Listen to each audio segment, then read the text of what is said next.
Bueno muchachos, entonces seguiremos con la mampostería confinada.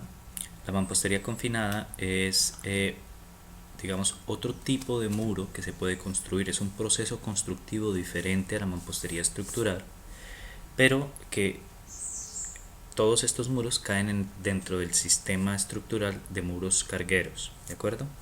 A pesar de que sean sistemas constructivos diferentes, hacen parte del mismo sistema estructural, ¿sí? Si alguien te va a preguntar cuál es tu sistema estructural con mampostería confinada, pues el sistema estructural es muros cargueros. ¿En qué consiste? Mire, consiste este es el elemento estructural. El elemento estructural es un todo, o sea, es todo esto, perdón. El elemento estructural es todo esto. A diferencia de los pórticos, los elementos estructurales en los pórticos son vigas, las columnas. Aquí no. Aquí esto se llama vigueta. Vigueta. ¿Y por qué no se llama viga? Porque es muy pequeña para hacer una viga. Sus dimensiones son muy pequeñas. Esto de acá se llama columneta. Columneta. ¿Sí?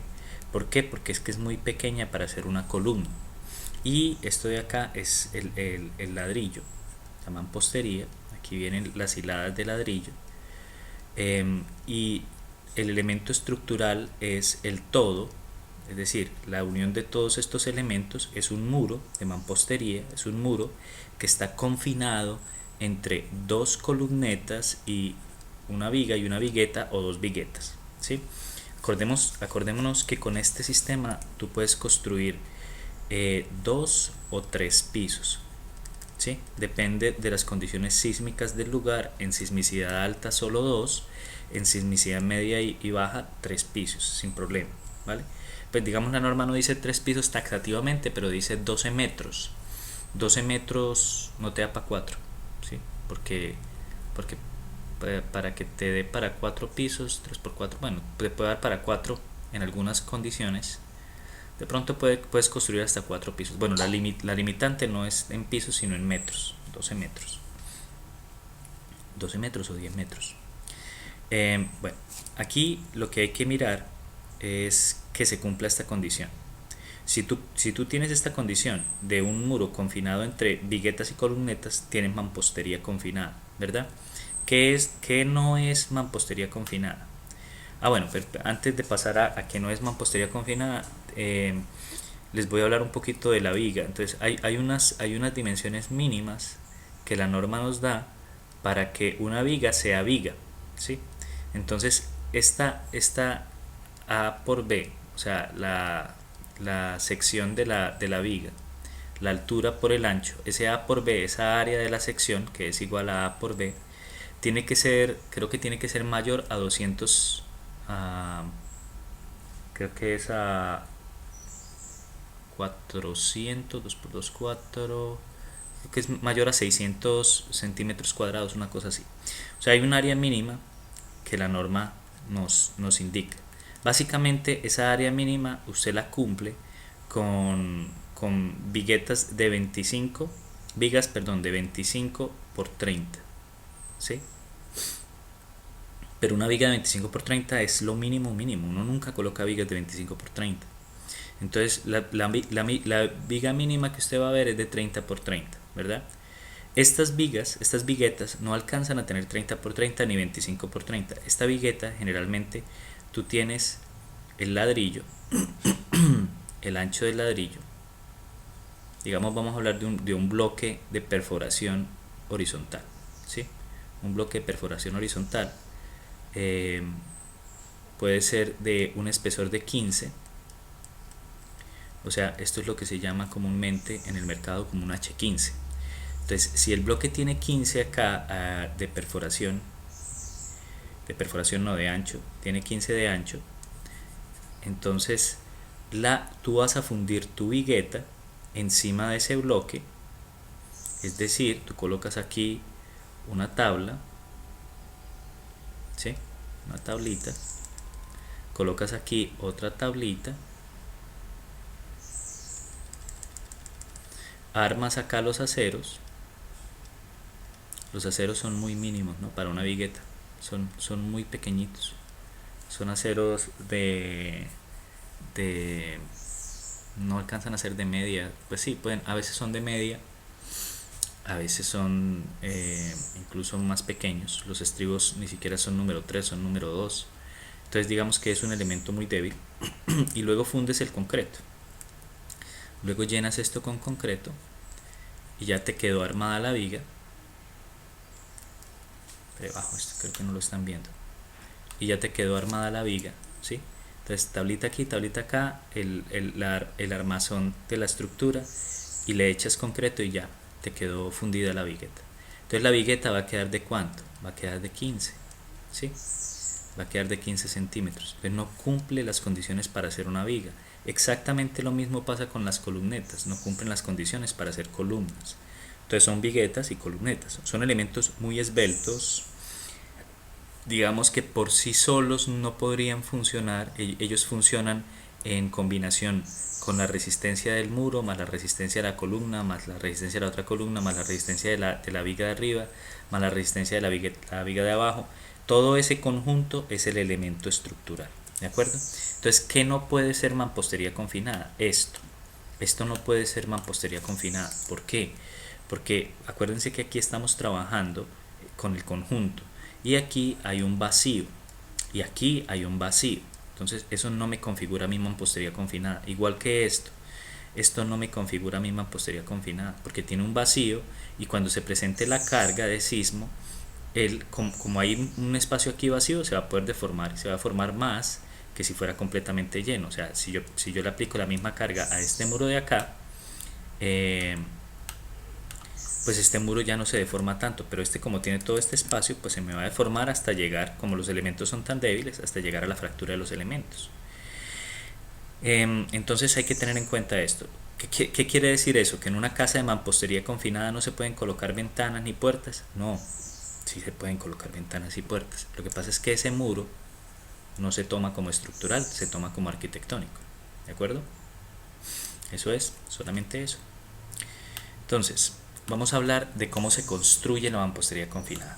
Entonces, primero que todo hablemos del cimiento. Entonces, el cimiento generalmente es una viga, ¿sí? El cimiento generalmente es una viga, o sea, esta de acá. Ese es el cimiento, una viga. Voy a cambiar el color porque de pronto no se ve, esta de acá, ¿sí? Una viga. Generalmente, como es una viga y no una vigueta, acuérdense, de cimiento no colocamos vigueta, colocamos una viga, la viga de cimiento. Generalmente tiene 30 por 30, generalmente. Puede tener 30 por 40 cuando las casas son de 2 pisos. La idea es que la viga esté cimentada sobre suelo firme. Entonces, mire, aquí lo que hicieron es que tienen el suelo firme muy cerca de la superficie del terreno. No tuvieron que bajar mucho, ahí hay suelo firme. Eso puede suceder, depende del terreno. Entonces lo que hicieron fue, digamos, un relleno aquí como para nivelar el suelo, compactado, y fundieron la viga directamente sobre el suelo, ¿sí? Si usted tiene el terreno firme así de cerca, pues usted lo puede hacer, no hay ningún problema. Luego arrancaría aquí con los ladrillos. Pero cuando el terreno firme no está tan cerca y usted tiene que bajar, vamos a decir, si la viga tiene 30 centímetros y usted tiene que bajar 1 metro, ¿sí? Entonces 1 metro acá, pues la viga tiene 30 centímetros, usted deja, digamos, 5 centímetros aquí de borde. Entonces aquí, cuando llegue aquí, ya 5 y 30 son 35. Entonces usted va a tener que hacer un concreto, esto se llama concreto ciclópeo, es 60% mortero y 40% piedra, generalmente un mortero 1-3. Y este concreto ciclópeo lo único que está haciendo es que la viga repose sobre él y le transmita las cargas al suelo, ¿sí? O sea, este es un recurso para alcanzar el suelo firme. Esa es la función del concreto ciclópeo. O sea, usted necesita un material rígido que transmita cargas al suelo, pero que no sea tan costoso como una viga, porque es que si yo hago una viga así de grande, pues eso me va a valer mucha plata, me va a valer muchísima plata. Además le tengo que colocar un gran refuerzo y va a ser muy costoso. En cambio este concreto ciclópeo, pues es casi que a mitad de precio de lo que es esto, pues de pronto incluso está menos de la mitad de precio. Entonces la razón de ser del ciclópeo es poder permitirle alcanzar el estrato competente a la viga. ¿Sí? Entonces usted hace un ciclópeo, luego la viga. Entonces, ¿qué altura tiene el ciclópeo? Pues depende de qué, de qué profundidad tengo que bajar. Si yo tengo que bajar solo 80 centímetros, pues tengo aquí 30 de la viga, 5 de borde, son 35. Tendría que bajar solo 45. Pero si tengo que bajar un metro, tengo que bajar 65. Y si tengo que bajar un metro 20, tengo que colocar un ciclópeo de 85. Y así sucesivamente. ¿De acuerdo? Entonces, digamos, ese es el recurso que se utiliza para alcanzar el estrato competente. Entonces miremos acá más o menos cómo se ven los detalles de cimiento, y es el concreto ciclópeo, la viga de cimentación. Miren que la viga se sale del ancho del muro porque generalmente la viga tiene 30 por 30, los muros son más delgados, y luego viene el muro. Como les decía en el anterior caso, ustedes pueden tener el cimiento centrado o pueden tener el cimiento excéntrico, y ya sabemos por qué se necesitan cimientos excéntricos.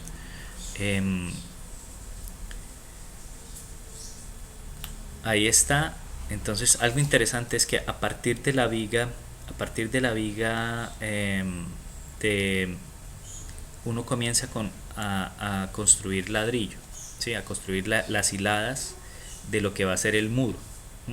Hay una modalidad también cuando necesitamos, digamos, bajar mucho y no se quiere gastar mucha plata en ciclópeo. Lo que se hace es que se hace el concreto ciclópeo abajo, ¿sí? El ciclópeo con sus rocas, tal. Ustedes tienen el ciclópeo. Luego se hace la viga, se viene acá y se coloca la viga, y sobre la viga ustedes colocan ladrillos en este sentido. O sea, eso, pues algunos le llaman a ese sentido de ladrillo en soga. Se coloca ladrillo en soga, y a ese lo llaman sobrecimiento. Entonces está el ciclópeo, la viga, el sobrecimiento, y ya cuando se llega a la superficie con ese sobrecimiento, ahí sí se coloca el ladrillo que hace parte del muro. Generalmente el ladrillo de sobrecimiento es un ladrillo macizo, no es un ladrillo hueco, es un ladrillo macizo, porque él tiene que transmitir carga. Entonces tiene que ser un ladrillo macizo, completamente sólido. Y ahí, después de que se llega al sobrecimiento, ahí sí ya se empieza a construir con el ladrillo hueco o el bloque que llaman, ¿sí? Esta es otra posibilidad que se puede presentar como detalle de cimentación, ¿vale? Entonces ahí miren, viene el ciclópeo, aquí le colocaron un recebo compactado, esto es para evitar humedad, esto es un lecho de rocas, un lecho drenante, el ciclópeo, la viga y el ladrillo, ¿sí? Viene el ladrillo. Entonces una vez uno tenga la viga, uno empieza a levantar hiladas de ladrillo, y donde va columna deja el espacio de la columna. Finalmente, cuando usted ya terminó la hilada de ladrillo, llegó a los 2 metros 30 que puede tener de alto la casa, ¿sí? Digamos, usted llegó a la altura del entrepiso, usted para y arma a esto le dicen el chamizo, arma la armadura de la columneta, y también arma la armadura de la vigueta. Esta se pone acá, la armadura de la vigueta se pone acá. Usted la arma con sus respectivos estribos, ¿sí? Y así como se está viendo acá, que lo que hacen es colocar una tabla, se coloca una tabla acá también, otro tablero, por el lado de allá otro tablero, y simplemente se vierte el concreto por encima y queda fundida la columna. Entonces digamos que el sistema es muy práctico porque no necesitas formaleta. Con un par de tablas y con los mismos ladrillos tienes el molde para la columneta. Igual pasa con la viga. Entonces le colocas una tabla acá, una tabla en el otro lado y fundes la viga. Entonces es muy fácil, la vigueta es muy fácil de construir. Entonces digamos, antes de fundir, ustedes van a ver más o menos esto así. ¿sí? Primero se levantan todos los ladrillos. Miren que aquí muy probablemente va una ventana en este ladrillo de acá, en este muro de acá. Entonces este muro no sería estructural, pero todos los demás muros que quedan confinados sí serían estructurales. Y la norma le dice a usted qué cantidad de muros debe tener en un sentido. Usted debe tener muros estructurales en ambos sentidos, en el sentido X y en el sentido Y. La norma le dice qué cantidad de muros y en qué sentido deberían estar. Y ya, ese es el muro ese es el sistema de mampostería confinada. ¿Listo? Paro acá y seguimos explicando el otro sistema.